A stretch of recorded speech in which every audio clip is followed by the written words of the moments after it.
Welcome back to Cricket on Air, friends.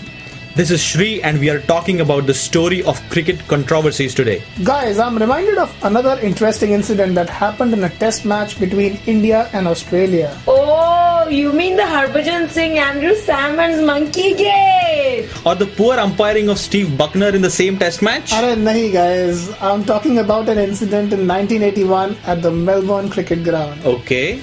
Long time ago, 1981, the series between India and Australia had already been troublesome. Okay. What's new, right? There were doubts cast over the umpire's partiality. Okay. Or impartiality, depends which side you're on. Well, in the last test match in that series at Melbourne, Gavaskar was facing Lillee. Sunny had played well for his 70 till then. And on this occasion, Lillee got the ball to swing into him and the ball hit Sunny's pads.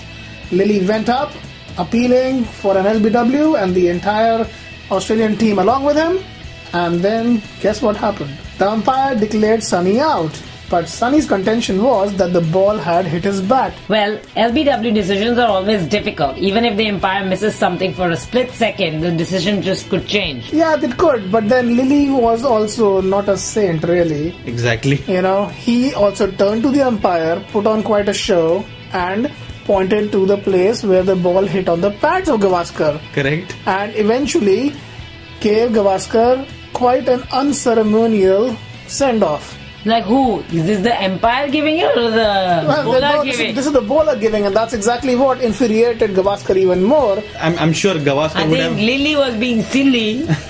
Right, exactly. And you know what? So Gavaskar was reluctantly walking back, and you know, Lillee was still going on after him. That just totally went off with Gavaskar. He was like, I can't take this anymore probably.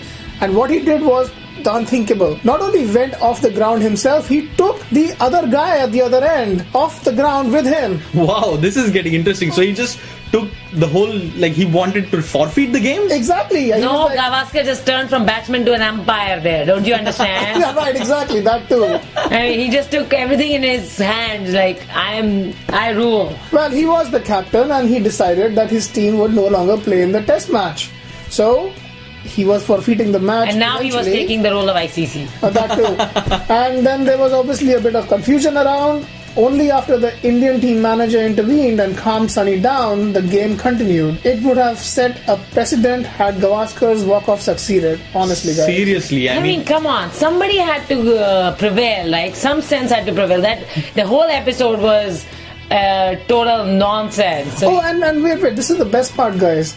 Gavaskar later on wrote in his book Idols, and I quote, "That walkout was the most regrettable incidents of my life. Whatever may be the provocation and whatever the reason, there was no justification for my action, and I realize now that I did not behave the way a captain and sportsman should." You know what, guys? From 36 not out in 60 overs to this aggressive walk-off from the field for a bad decision, Gavaskar simply had his moments on the cricket field. Yeah, he certainly did, Shri. And guys, when we come back, we'll talk more about cricketing controversies. Stay tuned.